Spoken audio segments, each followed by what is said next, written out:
Hi, I'm Michael McCord, Vice President of Operations at SFM, and I am so grateful you have joined me for this important training video.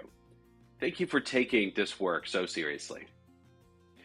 Just like the mission-driven organizations we support, SFM is committed to making the world a better place. This commitment comes with the critical responsibility of fostering positive and professional partnerships with our clients.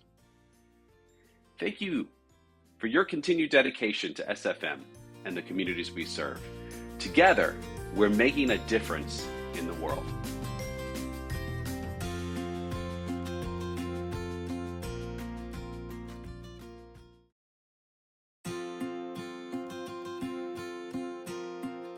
Welcome to this critical SFM training on working around children and vulnerable adults.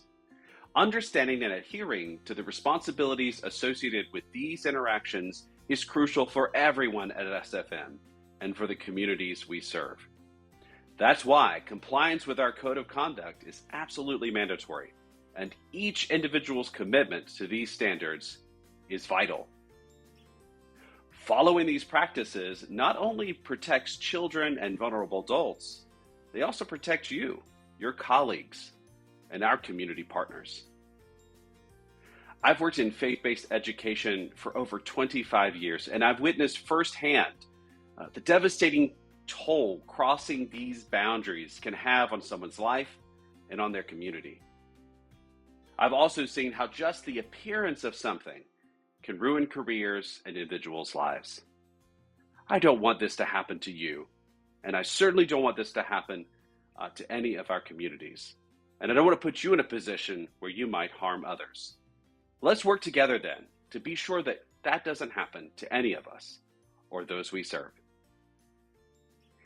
During your orientation, you received a copy of our Code of Conduct around minors and vulnerable adults. This essential document outlines our commitment to healthy practices and behaviors. Any actions that violate this Code of Conduct will lead to corrective measures, from verbal warnings to potential termination. And in the most severe cases, violations may be reported to civil authorities. SFM has zero tolerance for any breaches of this policy, and we all must work together to maintain a safe environment for children and vulnerable adults. I think it's important that we start this training with a couple important definitions. First, when we discuss working around children, what we're meaning is anyone under the age of 18, or, and this is important for the work that we do, any student currently enrolled in one of the schools we serve. In addition to children, some of our organizations serve vulnerable adults. A vulnerable adult is anyone over 18 years of age who may need extra help from others to care for themselves due to a mental or physical disability, trauma, age, or illness. They may also be less able to protect themselves from harm, exploitation, or abuse. Some examples of vulnerable adults may include individuals experiencing homelessness, victims of violence, and those with mental or physical disabilities. SFM is committed to creating environments where everyone, especially children and vulnerable adults, feel welcomed and safe in the communities we serve. Now let's review the standards that all SFM staff have to uphold to ensure our commitment to children and vulnerable adults. First, staff must establish and maintain clear, appropriate boundaries with minors and vulnerable adults. This means we must never be alone with these individuals on clients' premises or elsewhere. Staff should not work in restrooms, locker rooms, living quarters, or similar spaces when children or vulnerable adults are present. When entering a vulnerable space like a restroom, or perhaps a private apartment, office space, staff must knock and announce themselves and their presence multiple times before entering. When working within a space, others may be surprised by your presence, especially if you're like in a bathroom or apartment, a place where someone might not expect you. To limit this kind of surprise, staff must place signage or appropriate barricades indicating your presence and/or the closure of the space. Please ensure that doors, blinds, curtains, or other window blockings are kept open while working in a room, especially if another individual is present. I know this may seem like a lot, but we have seen firsthand in our organization how children and adults can be easily surprised or even scared by the presence of someone they were not expecting. This is especially true if those individuals have experienced harm in their lives. It's always best to be sure everyone knows you are there and to wait until the vulnerable space is clear before beginning your work, even if that means rescheduling. I strongly recommend you plan ahead for these kinds of spaces. Talk to your facility manager or senior manager so that we don't avoid any delays. Under no circumstances may a staff member take or be with minors and vulnerable adults into private spaces out of view of others. If no adult restroom is available, staff should use a private stall when children are on campus. Staff must not give minors or vulnerable adults personal items, candy, money, or special attention. Social interaction with minors and vulnerable adults is limited to simple public gestures like a smile or quick acknowledgement. Physical contact is strictly forbidden. I know we pride ourselves on being part of our communities we serve, and I know that we form relationships with the people around us. And so in some cases, it may be appropriate to offer a high five or fist bump. Under no circumstances, though, should we ever hug, put our arm around, or otherwise make bodily contact with a child or a vulnerable adult. Taking photos, videos, or other recordings of minors and the vulnerable adults in your communities will not be tolerated.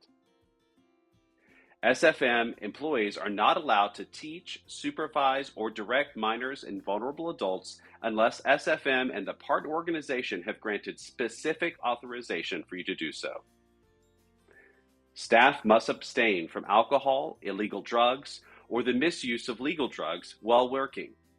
Smoking, vaping, or the use of any tobacco product is prohibited on all the campuses we serve. Likewise, providing anyone with alcohol, tobacco, or drugs, or administering medication is strictly forbidden. This last item is essential for all of us to be aware of. All staff must report any illegal, unethical, or professional misconduct, including their own. It's crucial to report any suspicion of misconduct or policy violations to your supervisor immediately, including self-reporting, if you believe you may have or someone may have perceived you to have crossed a boundary. This step ensures that safety, maintains SFM's integrity, and protects all people involved. Remember, a single accusation can significantly impact your career, damage SFM's relationships, and harm others.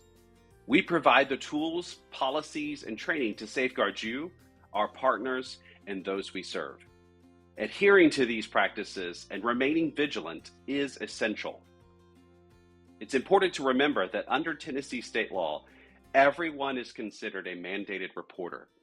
This means that any individual who has reasonable cause to suspect that a child is being abused or neglected is legally obligated to report it immediately to the Tennessee Department of Children's Services or local law enforcement. Reports can be made anonymously, ensuring that the reporter's identity is protected while the situation is investigated. Any awareness of illegal actions must be reported to civil authorities, the staff member's supervisor, and the facility's senior manager immediately. If uncertain about the legality or appropriateness of a situation, staff must consult with their supervisor, director of HR, or their senior manager. At SFM, we are passionate about our work. We work daily with a singular focus in mind, to empower mission-driven organizations to change the world. We understand that with this incredible opportunity comes significant responsibility. Ensuring a safe and welcoming environment for children and vulnerable adults is one of our highest priorities. We sincerely appreciate your efforts in making this possible and for being a trustworthy and professional partner to our clients. Please don't hesitate to reach out if you have any concerns, questions, or ideas about ways we can enhance the way we serve our communities. We're here to support you and our partners. Thank you.